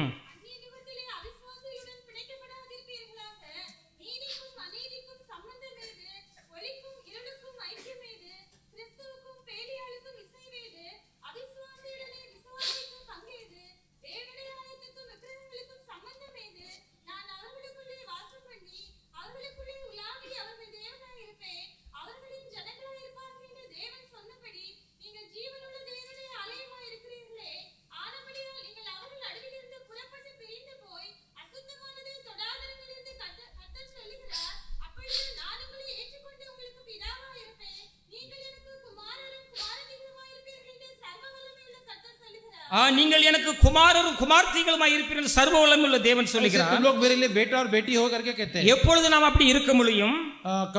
कभी हम ऐसे रह सकते हैं அவருடைய வார்த்தையின்படி ஜீவிக்கும் பொழுது, जब हम परमेश्वर के वचन அவர் எழுதி கொடுத்த வேதத்தை நீங்கள் கைக்கொண்டு நடக்கும் பொழுது, उन्हें लिख के दिया बाइबल को लेके चलेंगे. நம்முடைய வாழ்க்கையில ஒவ்வொரு காரியங்களிலும், हमारे जिंदगी में हर एक कार्य, ஒவ்வொரு நேரங்களிலும், हर एक समय நாம் வேதத்துக்கு முக்கியத்துவம் கொடுக்க வேண்டும். हम जो शास्त्र को मुख्यता देना है. பிள்ளைகளுடைய திருமண காரியம் வருகிறது என்றால், बच्चे लोग अगर शादी का வேதம் நமக்கு எதை போதிக்கிறதோ அதை நாம் சரியாய் கடைபிடிக்க வேண்டும். बाइबल हमें जो कहता है उसे ठीक तरह से अपनाना है. அழகு இருக்கலாம், सुंदर हो सकता है, அந்தஸ்து இருக்கலாம், ओहदा हो सकता है, வசதிகள் இருக்கலாம். प्रॉपर्टी वगैरह हो सकता है. தேவனை அறியாத அஞ்ஞானிகளாய் இருந்தால், अगर परमेश्वर को नहीं जानने वाले अन्य जाति அப்படிப்பட்டவர்களும் நாம் பிணைப்படக் கூடாது. ऐसे लोगों के साथ संबंध नहीं रखना है. அந்நிய நுகத்தில் அவிசுவாசிகள் பிணைப்படாது இருப்பீர்களாக. ऐसे अविश्वासियों के साथ तो मेल मिलाप नहीं करना. நீதிக்கும் அநீதிக்கும் சம்பந்தம் ஏது? धर्म और अधर्म का संबंध क्या है? ஒளிக்கும் இருளுக்கும் ஐக்கியம் ஏது? रोशनी और जो अंधकार में क्या क्या मेल मिलाप है? ஒருபோது ஒளியும் இருளும் ஐக்கியப்படவே முடியாது. कभी भी जो उजाला और अंधेरा मिल नहीं सकता. ஒளி இருக்கிறது என்றால் जहाँ ऐसा प्रकाश है, இருள் நீங்கி போய் விடுகிறது. वहां से जो अंधेरा चला जाएगा. இருள் ஒருபோது ஒளியோடு ஐக்கியப்பட்ட அந்த இடத்துல இருக்க முடியாது. अंधकार कभी जो प्रकाश के साथ मेल मिलाप नहीं कर सकता. ஆனபடியால் தேவனுடைய ஜனங்கள், इसलिए लोग ரட்சிக்கப்பட்ட ஜனங்கள், उद्धार पाए लोग, தேவனால் தெரிந்து கொள்ளப்பட்ட ஜனங்கள் परमेश्वर के द्वारा चुने गए लोग வேதத்தை மதித்து நடக்க வேண்டும். शास्त्र को जो है आदर करके चलना है. ஏனென்றால் மண் குகையில் உருக்கி புடமிடப்பட்ட வெள்ளிக்கு ஒப்பான சுத்த சொற்களாய் क्योंकि இருக்கிறது. जो मिट्टी की भट्टी में जो है ऐसे तप कर जो है उस शुद्ध हुआ है. நம்முடைய வாழ்க்கையும் சுத்தமடைவதற்கு, हमारी जिंदगी भी शुद्ध होने के लिए, நாம் மற்றவர்களுக்கு சாட்சியாய் ஜீவிப்பதற்கு, औरों को जो गवाही बनकर रहने के लिए வேதத்தை கைக்கொள்ளும் பொழுது ஆசீர்வாதம் உண்டாகும். शास्त्र को हाथ में लेके जब चलेंगे तभी होगा. வேதத்தை இஸ்ரவேலர்கள் விட்டு விட்டார்கள். इस्राएल के लोगों ने बाइबल को शास्त्र को छोड़ தேவனுடைய दिया. வார்த்தைக்கு கீழ்ப்படியாமல் போனார்கள். परमेश्वर के वचन को अधीन नहीं थे, ஆனபடியால் தேவன் அவர்களை விட்டு விட்டார். इसलिए परमेश्वर ने भी छोड़ दिया. அவருடைய மன கடினத்துக்கு தேவன் விட்டு விட்டார். उनके मन के कठोरता को छोड़ दिया. வேதம் இவ்வளவு தெளிவாய் சொல்லுகிறது. शास्त्र इतना जो स्पष्ट தேவனுடைய ஆலயத்துக்கும் விக்கிரத்துக்கும் சம்பந்தம் ஏது? परमेश्वर के भवन को जो मूर्तियों को क्या क्या मेल मिला? நான் அவர்களுக்குள்ளே வாசம் பண்ணி, मैं उनमें निवास करूंगा, அவர்களுக்குள்ளே உலாவி, उनके बीच में रहूंगा, அவர்கள் தேவனாய் இருப்பேன், उनका परमेश्वर அவர்கள் रहूंगा, என் ஜனங்களாய் वे இருப்பார்கள். लोग मेरे संतान रहेंगे. நீங்கள் ஜீவனுள்ள தேவனுடைய ஆலயமாய் तुम இருக்கிறீர்கள். लोग जो जीवित परमेश्वर की भवन हो, தேவனுடைய ஆவியை பெற்ற நீங்கள், परमेश्वर की जो आत्मा पाए लोग, தேவனுடைய ஆவியானவர்களே வாசம் பண்ணுகிறார். परमेश्वर की आत्मा हमें वास कर रहा அப்படி है. இருக்கும் பொழுது எப்படி அவிசுவாசியோடு அந்நிய நுகத்தோடு பிணைப்பட ऐसे முடியும்? होने के बाद कैसे अविश्वासियों के साथ तो तुम मेल मिलाप कर रहे हो? ஆனபடியால் நம்முடைய தலைமையர்கள் வேதத்தை திட்டமாய் போதித்து அதை நடைமுறைப்படுத்தினார்கள். इसलिए हमारे बड़े नेता जो है बाइबल के कार्यों को बस स्पष्ट रूप से लागू வேதத்தை किया. நடைமுறைப்படுத்துவதிலே, जो பரிசுத்தத்தை நடைமுறைப்படுத்துவதிலே पवित्रता को जो है चलन में लाया, அவர்கள் மிகவும் திட்டமாய் இருப்பார்கள். वे बहुत स्पष्ट रूप में थे. எப்படிப்பட்டவர்களாக இருந்தாலும் கடிந்து கொள்வார்கள். कैसे लोग हो उनको डांटते थे. வசனத்தை நாம் விட்டு விட்டு, ऐसे वचन को छोड़ दिया, வசனத்துக்கு மாறாக நாம் ஜீவித்து விட்டு वचन का विरोधी जीते. கர்த்தர் மேல் நாம் குறை சொல்லக்கூடாது. हम परमेश्वर पे जो है कमीपन नहीं निकालना. அந்த பையன் சபையில இருந்தான், वो लड़का कलीसिया में था, बपतिस्मा लिया, अभिषेक पाया, சபையினுடைய எல்லா காரியங்களும் தெரியும். कलीसिया के सभी कार्य जानता है. திருமணம் வரும்போது அவனுக்கு விருப்பமான ஒரு பெண்ணை விவாகம் जो செய்து शादी का बात है वो अपने मर्जी के हिसाब से शादी की. அந்நிய தேவனை நாடி பின்பற்றுகளுக்கு வேதனைகள் பெருகும். और देवताओं को जो उनके पीछे जाएंगे तो बहुत सारा दुख होगा. வாழ்க்கையிலே கசப்பு உண்டாயிற்று. उसकी जिंदगी में खट्टापन आ गया. அவன் தன்னை மாய்த்து கொண்டான், वो खुद ही जो अपने प्राण को ले தற்கொலை लिया, செய்து கொண்டான். उसने सुसाइड कर लिया. என் வேதத்தின் மகத்துவங்களை நான் எழுதி கொடுத்திருக்கிறேன். मेरे शास्त्र के महत्व को लिख के दिया था. அதை அந்நிய காரியமாய் எண்ணுகிறார்கள். उसे अन्य कार्य समझ लिया. வேதத்துக்கு தூரமாய் விலகி போகிறார்கள். और शास्त्र को छोड़ के दूर चले गए. திருவசனத்தை அவமதிக்கிறவன் நாசம் அடைவான். और जो वचन को जो आदर नहीं करेगा उसका नाश होगा. கற்பனைக்கு பயப்படுகிறவன் கனம் அடைவான். प्रमाण को जो डरने वाला है, நம்முடைய வாழ்க்கை கனம் அடைவதற்கு, हमारी जिंदगी आदर நாம் में, ஆசீர்வதிக்கப்படுவதற்கு, हम आशीष पाने के நாம் लिए, மேன்மையான ஜனமாய் இருப்பதற்கு हम महिमा से रहने के लिए வேதம் நம்முடைய கரத்திலே எழுதி கொடுக்கப்பட்டிருக்கிறது. शास्त्र हमारे हाथों में लिख के அவருடைய दिया வேதத்தை है. நீங்கள் எந்த அளவுக்கு தியானிக்கிறீர்களோ, वो शास्त्र को कितना நேசிக்கிறீர்களோ, कितना हमसे प्यार அதன்படி रखेंगे, ஜீவிக்க உங்களுடைய வாழ்க்கையை ஒப்புக் கொடுக்கிறீர்களோ, जब उसके अनुसार हमारी जिंदगी உங்களுடைய को सौंप देंगे, காரியமெல்லாம் வாய்க்கும். तेरे कार्य सफल होगा தேவனுடைய காரியங்கள் எல்லாம் வாய்க்க செய்வார் परमेश्वर कार्य को सफल करेगा எசேக்கியா போன இடங்களெல்லாம் அவனுக்கு அனுகூலம் உண்டாயிற்று ऐसे क्या जहां भी गया वो जो कार्य सिद्ध हुआ தேவன் அவன் காரியங்கள் எல்லாம் வாய்க்க செய்தார் परमेश्वर ने ऐसे कार्य को सिद्ध किया காரணம் என்ன क्या कारण था மோசேயின் மூலமாய் கொடுக்கப்பட்ட பிரமாணத்தை அவர் கைக்கொண்டார் என்று मूसा சொல்லுவார் के द्वारा दिया गया प्रमाण को उसने हाथ में अपना के चला 2 ராஜாக்கள் 18ஆம் அதிகாரம் 2 Kings 18 6 7 வாசியுங்கள் 6-7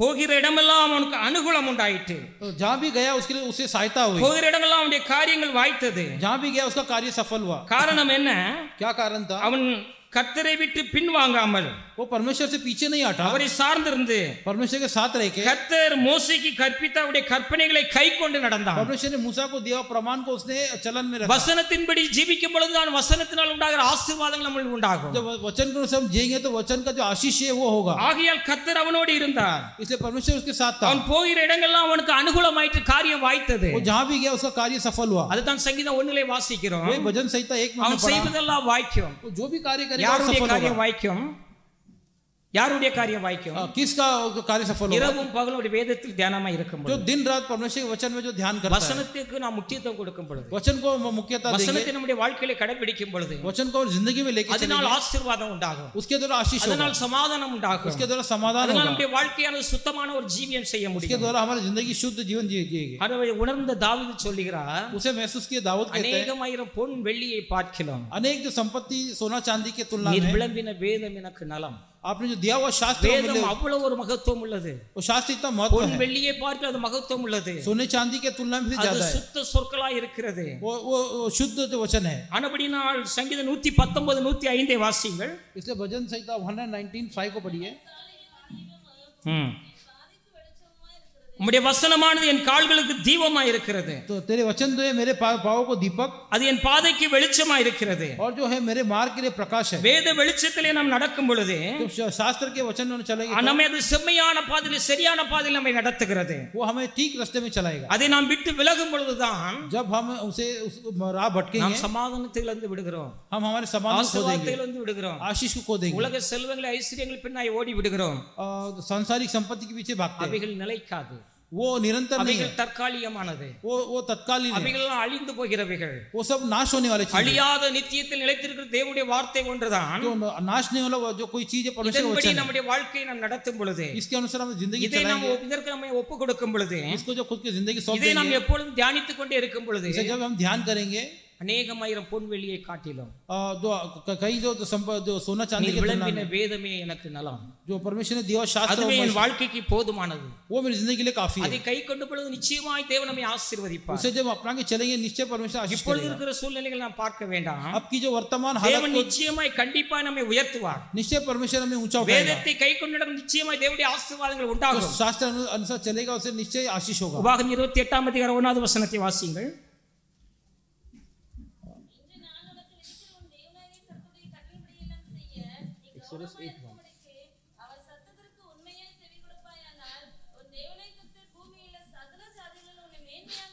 ஹalleluya हालेलुया சகல ஜாதிகளில் நான் உன்னை மேன்மையாக வைப்பேன் என்று सभी சொல்கிறார் जातियों के बीच महिमा से रखूंगा சகல ஜாதியில் சகல ஜனங்கள் நம்மை உயர்ந்திருக்கும்படியாக सभी लोगों की तुलना में நாம் ऊंचा रहने के लिए, சிறந்திருக்கும்படியாக हम जो ठीक तरह रहने के அவருடைய लिए, நாமத்துக்கு ஒரு மகிமையாய் ஜீவிக்கும்படியாக उसके नाम की महिमा होने के लिए தேவன் தம்முடைய வேதத்தை எழுதி கொடுத்திருக்கிறார் परमेश्वर ने उसके वो शास्त्र को लिख के दिया இன்று நான் உனக்கு விதிக்கிறேன் आज तो जो दिया हुआ உன் தேவனாய கர்த்தருடைய கட்டளைகளின் படியெல்லாம் तेरे परमेश्वर ने दिया हुआ जो आज्ञा के நீ अनुसार செய்வதற்கு கவனமாயிரு इस வேதத்தை கைக்கொள்வதற்கு நாம் மிகவும் எச்சரிக்கையா ஜாக்கிரதையா இருக்க வேண்டும் तो शास्त्र को जब हम अपनाते चलते हैं तो हम सावधान அவர் रहना சத்தத்துக்கு நீ உண்மையாய் செவி கொடுப்பாயானால் तो परमेश्वर के वचन को तो अपने कान लगा அவருடைய வார்த்தைக்கு நீங்கள் உண்மையாய் செவி கொடுத்து கீழ்ப்படிவீர்கள் என்றால் उसके वचन को तो अगर अधीन होगा அதை तो, மதித்து நடப்பீர்கள் என்றால் जब उसके अनुसार चलेगा அதன்படி तो, உங்களுடைய வாழ்க்கையை நீங்கள் நடத்துவீர்கள் என்றால் जब तेरी जिंदगी उसके अनुसार चलेगा तो பூமியிலே உன்னை சகல ஜனங்களை பார்க்கல மேன்மையாக வை. कि धरती में सभी लोगों के तुलना में तुझे मैं महिमा से रखूंगा. கர்த்தருடைய வாய் இதை சொல்லிட்டு परमेश्वर का वचन ये कहता அவர் है, வாயிலிருந்து புறப்பட்ட வசனம் அப்படியே இருக்கும்.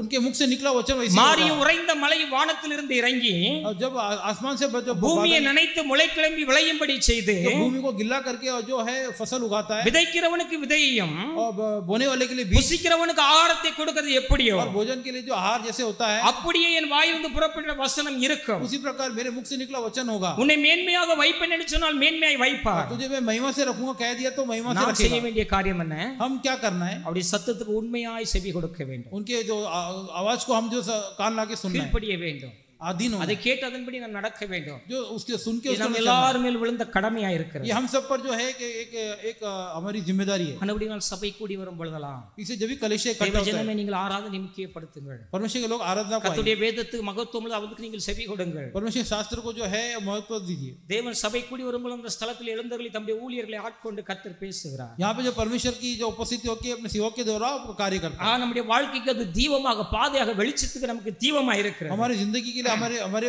जो पैरों के लिए वो दीपक நம்முடைய होगा. வசனம் என் கால்களுக்கு தீபம் என்று சொல்லுகிறார். ऐसे वचन जो मेरे पैरों के दीपक है என் பாதைக்கு வெளிச்சமா இருக்கிறது और என்று मेरे சொல்லுகிறார். मार्ग के लिए जो है प्रकाश है. இந்த உலகத்தில் எத்தனையோ ஜனங்கள் திசை கேட்டு திரிகிறார்கள். संसार में कितने लोग जो मार्ग भटक जाते हैं. தேவன் தம்முடைய வார்த்தைகளும் தம்முடைய வழியை உங்களுக்கு போதிக்கிறார். परमेश्वर जो है जो मार्ग का जो वचन बताते हैं, அதன்படி நம்முடைய வாழ்க்கை நடத்தும் பொழுது जब उसके अनुसार हमारी जिंदगी चलेगा, பூமியில் உள்ள சகல ஜாதிகளை பார்க்கலாம், इस धरती से सभी जातियों के तुलना में, சகல ஜனங்களை பார்க்கலாம், सभी लोगों की तुलना உன்னை में மேன்மையாக வைப்பார். तुझे मैं महिमा से रखूंगा. நம்முடைய வாழ்வாத்திரத்தை உயர்த்த வேண்டும் என்றார். हमारी जिंदगी अगर ऊंचा उठाना நாம் है, வசனத்துக்கு கீழ்ப்படியும் பொழுதுதான் ஆசீர்வாதம் உண்டாகும். हम वचन को जो है अधीन होकर चलना है. வசனத்தை நாம் மதிக்கும் பொழுதுதான் தேவனுடைய வசனத்தின்படி ஆசீர்வாதம் जब உண்டாகும். वचन का हम आदर करें तो परमेश्वर का जो हमें आशीष होगा. அப்படினால் சமயம் கிடைக்கும் பொழுதெல்லாம் வேதத்தை நீங்கள் தியானியுங்கள், வாசியுங்கள், इसे जब भी जो समय मिलता है உங்களுடைய உள்ளத்திலே பதித்து வைத்துக் கொள்ளுங்கள். जो वचन को जो हमारे हृदय में அது रखें, நம்மோடு பேசும். वो हमारे से बात நீ करेगा. நடக்கும் போதும், हम जब நீ चलेंगे, படுத்திருக்கும் போதும், हम जब सोएंगे, நீ எழுந்திருக்கும் பொழுதும் उठेंगे, அது உங்களோடு பேசும். वचन हमारे से அது बात உங்களோடு करेगा. இடைப்படும். वो हमारे साथ வழி रहेगा. தவறும் போது வழி இதுவே உங்களுக்கு जब காண்பிக்கும். मार्ग भटकेगा वो सीधा मार्ग बताएगा கட்டளையை விளக்கு, और जो आज्ञा बताएगा, வேதமே வெளிச்சம், और शास्त्र ही போதக प्रकाश, சிச்சையை ஜீவ வழி, और जो है जो मैसेज அது इसको जो நம்மை है நித்தியத்துக்கு நேராய் வழி वो நடத்துகிறது. हमें नित्य जीवन की ओर வேத चलाएगा. வாக்கியங்களெல்லாம் ஆராய்ந்து பாருங்கள், और बाइबल के वचन को आप पढ़िए, அவைகளால் உங்களுக்கு நித்திய ஜீவன் உண்டு நம்முடைய ஆண்டவராகிய இயேசு கிறிஸ்து சொல்லுகிறார். उसके द्वारा जो है अनंत जीवन है. வசனத்தின்படி ஜீவிக்கும் பொழுது जब वचन को जिएंगे तभी தேவனுடைய ஆசீர்வாதமும் परमेश्वर का தேவனுடைய आशीष, சமாதானமும் परमेश्वर का தேவனுடைய समाधान, ராஜ்யத்துக்குள் பிரவேசிக்கிற கிருபையை நமக்கு परमेश्वर के அளிக்கப்படுகிறது. राज्य में जो होने के लिए जो योग्यता, ஆனபடியால் நம்முடைய வேதத்தில் நான் எவ்வளவு பிரியமா இருக்கிறேன் என்று इसलिए शास्त्र में कितना प्रिय है कहते हैं. சங்கீதம் 119 அதிகாரம் 97வது வசனத்தை வாசியுங்கள். சங்கீதம் 119. தாவீது அரசனை பாருங்கள், உம்முடைய வசனமானது நாள் முழுவதும் என் தியானம் என்று சொல்லுகிறார். ऐसे वचन जो है पूरा दिन मेरे लिए अध्ययन है. உம்முடைய வேதத்தில் எவ்வளவு பிரியமா இருக்கிறேன், ऐसे शास्त्र में कितना प्रिय हूँ, அது நாள் முழுவதும் என் தியானம்.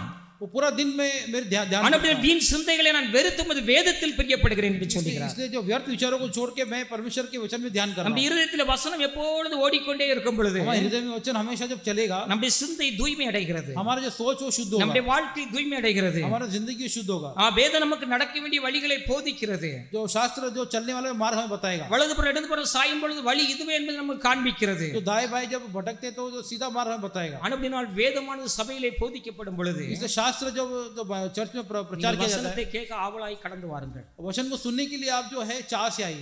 நாளில் கர்த்தர் தம்முடைய தாசன் மூலமா என்ன நமக்கு கொடுக்கிறார், ऐसे आज के दिन क्या என்ன वचन देगा, ஆலோசனை கொடுக்கிறார். क्या सुझाव देगा. கடந்த நைட் பிரேயர்ல ऐसे पिछले जो फुल नाइट प्रेयर में நம்முடைய ஐயா அவர்கள் ஒரு செய்தி கொடுத்தார்கள்.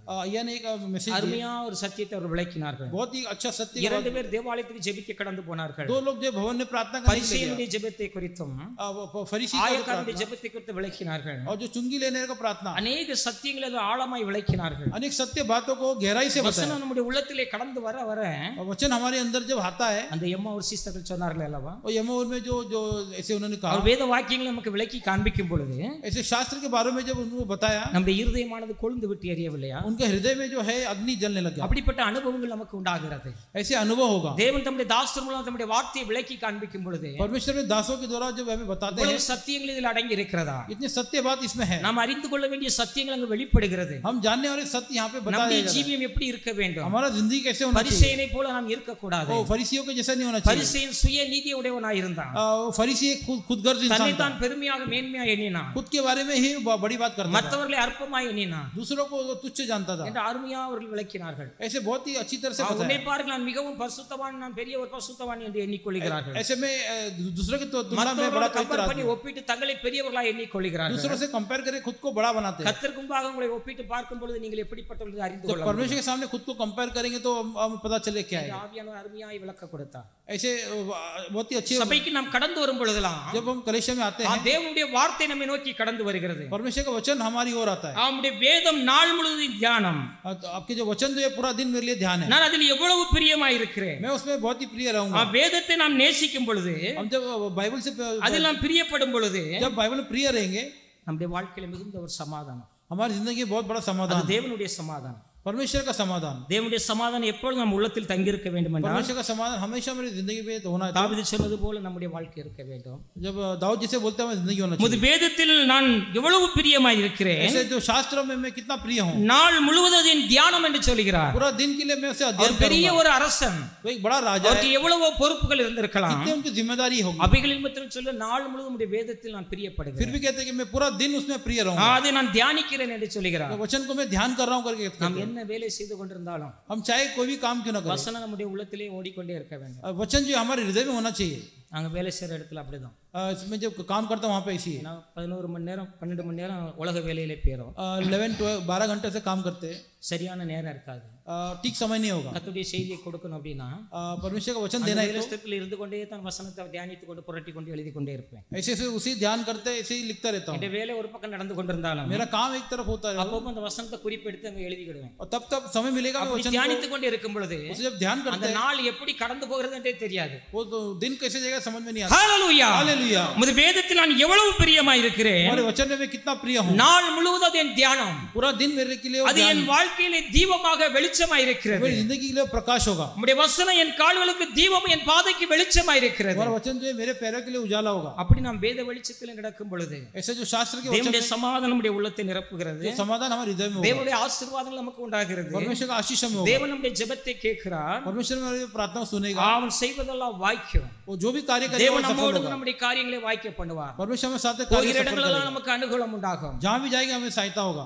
ஏனென்றால் அவருடைய கற்பனைகளை நாம் மதித்து நடக்கும் பொழுது क्योंकि जब परमेश्वर के वचन को अनुसार चलेंगे तो நமக்கு அது பெரிய ஒரு ஆசீர்வாதம். वो हमारे लिए एक बड़ा आशीष होगा। நாம் ஆசீர்வதிக்கப்படுவதற்கு, हम आशीष நாம் होने के लिए, உயர்த்தப்படுவதற்கு, हम ऊंचा उठाए நாம் जाने के लिए, கனமடைவதற்கு हम जो है आदर தேவன் होने के நம்முடைய लिए, கரத்திலே எழுதி கொடுத்திருக்கிறார். परमेश्वर ने हमारे हाथों में बाइबल दिया है। இஸ்ரவேலருக்கு அதை எழுதி கொடுத்தார். इसराइल के लोगों को भी அவர்கள் परमेश्वर அந்நிய दिया, காரியமாய் எண்ணினார்கள். लेकिन वे लोग अन्य कार्य வேதத்தை விட்டு समझा, விலகினார்கள். और शास्त्र से வேதத்தை दूर हो விட்டு गए, தூரமாய் போனார்கள். बाइबल शास्त्र से छोड़ के दूर चले गए, தேவன் அவர்களை விட்டு விட்டார். परमेश्वर ने छोड़ दिया, அவர்கள் அந்நிய தேசத்திலே சிறைப்பட்டு और போனார்கள். अन्य देशों में जो गुलाम बन गए। வேதம் அவ்வளவு ஒரு மகத்துவம் உள்ளது. जो शास्त्र इतना महत्व है, நாம் ஆசீர்வதிக்கப்படுவதற்கு, हम आशीष पाने நாம் के लिए, உயர்த்தப்படுவதற்கு, हम ऊंचे उठाए நாம் जाने के लिए, கனமடைவதற்கு हम आदर पाने के लिए வேதத்தை நாம் ஒருபோது விட்டு விலக கூடாது. शास्त्र से कभी हम हटके जाना नहीं நம்முடைய है। வசனமே என் கால்களுக்கு தீபம், तो वचन जो मेरे पैरों के लिए பாதைக்கு प्रकाश है வெளிச்சம், और मेरे मार्ग के लिए प्रकाश அது है। அநேகமாயிரம் பொன் வெள்ளியை பார்க்கிலும் அது எனக்கு அவ்வளவு ஒரு மேன்மையா இருக்கிறது. कई जो सोना चांदी के तुलना में ये महत्व है। அதை கை கொள்ளும் பொழுதுதான் उसे जब भी हाथ में தேவன் अपनाएंगे, நம்முடைய ஜெபத்தை கேட்பார். परमेश्वर वचन को सुनेगा। யோவான் 15 அதிகாரம் 7வது வசனத்தை வாசியுங்கள். जॉन 13:7। ஹalleluya. हालेलुया। நீங்கள் என்னிலும் तुम मुझ में, என் வார்த்தை உங்களில் நிலைத்திருந்தால் मेरे वचन तो तुम में रहेगा तो நீங்கள் கேட்டுக்கொள்வது எதுவோ जो भी मांगोगे அது உங்களுக்கு அருளப்படும், वो तुम्हें दिया जाएगा, அது உங்களுக்கு செய்யப்படும். वो किया जाएगा। நாம் வேதத்தின்படி நடக்கும் பொழுது, हम जब बाइबल को வேதத்தை கை கொள்ளும் பொழுது, जो बाइबल को வேதத்துக்கு अपनाएंगे, முக்கியத்துவம் கொடுக்கும் பொழுது तो शास्त्र को जब கர்த்தர் கண்டிப்பா உங்களுடைய ஜெபத்தை கேட்பார். परमेश्वर निश्चय में प्रार्थना को सुनेगा। வேதத்தை கேளாதபடிக்கு शास्त्र को नहीं ढूंढने की, தன் செவியை விலக்குடைய ஜெபம் அருவருப்பானது என்று நீதிமொழியில் சொல்லப்பட்டிருக்கு. और ऐसे लोग जो प्रार्थना जो है वो उससे घृणा होता है। நாம் அப்படி இராதபடிக்கு हम ऐसे ना हो, நீங்கள் என்னிலும் तुम मुझ में, என் வார்த்தை உங்களிலும் मेरे वचन तो तुम्हारे में நிலைத்திருந்தால் अगर समाये रहेगा, நீங்கள் கேட்டுக்கொள்வது எதுவோ तो जो भी मांगोगे அது உங்களுக்கு செய்யப்படும், वो तो किया அது உங்களுக்கு அருளப்படும். वो दिया जाएगा। ஹalleluya. हालेलुया। அப்படி நாம் வசனத்திலே நிலைத்திருப்போம், इसलिए वचन में रहेंगे, வசனத்தின்படி ஜீவிப்போம். वचन के अनुसार चलेंगे, தேவனுடைய ஆசீர்வாதம் நம்முடைய வாழ்க்கையிலே உண்டாகும். परमेश्वर का आशीष हमारी जिंदगी में। இஸ்ரவேலர்கள் வேதத்தை விட்டு விட்டார்கள். इस्राएल के लोगों ने शास्त्र को கர்த்தர் छोड़ மோசே दिया, மூலமாய் கொடுத்த பிரமாணத்தை விட்டு விட்டார்கள். परमेश्वर मूसा के द्वारा प्रमाण को छोड़ दिया। யாத்திராகமம் 20 அதிகாரம் சில வசனத்தை நீங்கள் வாசியுங்கள். एक्सोडस 20 कुछ वचन को पढ़िए।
இப்படியாக இஸ்ரவேல் ஜனங்களோட கர்த்தர் பேசினார். ऐसे इस्राएल के लोग से परमेश्वर ने बात மோசேயோடு किया, கர்த்தர் பேசி मूसा के साथ बात தம்முடைய करके ஜனங்களுக்கு ஜீவ பிரமாணத்தை தேவன் ऐसे கொடுத்திருந்தார். लोगों को जीवन का प्रमाण दिया, என்னை அன்றி உனக்கு வேறு தேவர்கள் உண்டாயிருக்க வேண்டாம், मेरे और अलावा कोई परमेश्वर ना हो, அந்நிய தெய்வத்தை நீ நமஸ்கரிக்க வேண்டாம். अन्य देवताओं को तू नमस्कार नहीं करना। இஸ்ரவேலர்கள் விக்கிர ஆராதனை செய்தார்கள். इस्राएल के लोगों ने मूर्ति पूजा किया, எலியாவின் நாட்களில் அந்நிய தேவனை பின்பற்றினார்கள். एलिया के जमाने में தேவனுடைய மனுஷனாய் எலியா சொன்னார், परमेश्वर का मनुष्य एलिया ने कहा, கர்த்தர் தெய்வமானால் கர்த்தரை பின்பற்றுங்கள், परमेश्वर ही खुदा, பாகால் தெய்வம் என்றால் பாகாலை பின்பற்றுங்கள், अगर बागाल तुमको खुदा लगता நீங்கள் है எந்த उसके पीछे மட்டும் जाओ, குந்தி குந்தி நடப்பீர்கள் ऐसे तुम ऐसे चलोगे। என்று தேவன் தம்முடைய தாசர்களை கொண்டு தேவன் இஸ்ரவேலரை எச்சரித்தார். ऐसे परमेश्वर ने दास के द्वारा इस्राएल के लोगों को चेतावनी தேவனுடைய दिया, வேதத்தை அவர்கள் விட்டு விட்டார்கள்.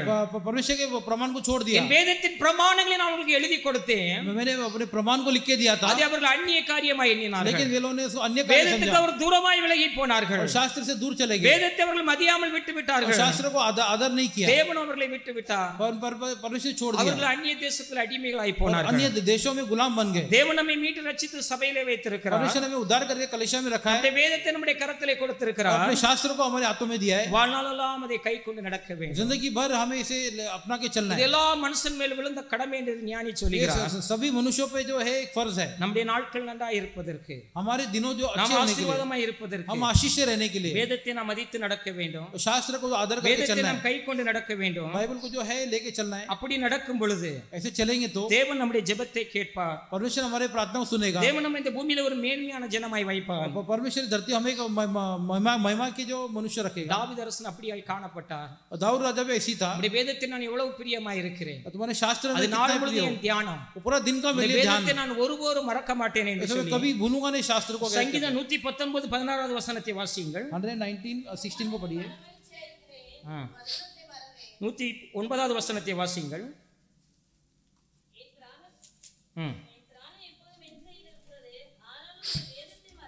153 வசனத்தை வாசியுங்கள். 153 உடைய வேதத்தை நான் ஒருபோதும் மறவேன், शास्त्र को मैं हरगिज नहीं भूलूंगा, வசனத்தை நான் ஒருபோதும் மறவேன். वचन को मैं हरगिज नहीं भूलूंगा। அப்படி அது நாள் முழுவதும் என் தியானமாய் இருக்கிறது. ऐसे वो तो पूरा दिन के लिए मेरा ध्यान का होगा। அப்படிப்பட்ட ஒரு ஜீவியம் நம்மில் இருக்கும் பொழுது ऐसा जब जिंदगी हमारे में होगा, தேவன் நம்மை மேன்மையாக வைப்பார். परमेश्वर में महिमा से रखेगा, சகல ஜனங்களை பார்க்கலாம் உன்னை மேன்மையாக வைப்பேன், और सभी लोग के तुलना உன்னை में புகழ்ச்சியாக வைப்பேன், तुझे मैं உன்னை கீர்த்தியாக வைப்பேன். तुम्हें कीर्ति करूंगा। இது அவருடைய வாயிலிருந்து புறப்பட்ட வார்த்தை. ये परमेश्वर के मुख से निकला वचन है, கர்த்தருடைய வாய் இதை சொல்லிட்டு परमेश्वर का जो मुख से ये वचन बोला அது गया அப்படியே நிறைவேறும். और वैसे पूरा होगा, அதை கைக்கொள்ளுகிறவருடைய வாழ்க்கையில் நிறைவேறும். उसे अपना के चलने वाले की जिंदगी पूरा இதை होगा। மதித்து நடக்கும் பொழுது उसे आदर करके जब चलेंगे நம்முடைய तो வாழ்க்கையில தேவனுடைய சமாதானம் நிரம்பி இருக்கும். हमारी जिंदगी में जो परमेश्वर का समाधान होगा। வேதத்தை அவமதிக்கிறவர்கள், जो शास्त्र का अपमान जो करता திருவசனத்தை है, அவமதிக்கிறவர்கள் जो நாசமடைவார்கள். वचन का जो आदर नहीं करता है, उनका नाश होगा। வசனத்துக்கு விரோதமாய் ஜீவிக்கும் பொழுது, वचन के विरुद्ध जो जिएंगे, வசனத்தை விட்டு விலகும் பொழுது वचन से दूर होने वाले, நம்முடைய வாழ்க்கையிலே ஆசீர்வாதத்தை நாம் இழந்து போவோம். हमारी जिंदगी में हम आशीष को खो देंगे। நாம் ஆசீர்வதிக்கப்படுவதற்கு, हम आशीष होने के நம்முடைய लिए, ஜெபம் हमारा கேட்கப்படுவதற்கு प्रार्थना सुनने के लिए, வேதம் நம்முடைய கரத்தில் இருக்கிறது. जो शास्त्र हमें हाथों में, அதன்படி நம்முடைய வாழ்க்கை நடத்துவோம். उसके अनुसार जिंदगी जिएंगे। கடைசியாக யோவான் 15:7 வசனத்தை திருப்பி வாசி. जॉन 17:4 पढ़िए।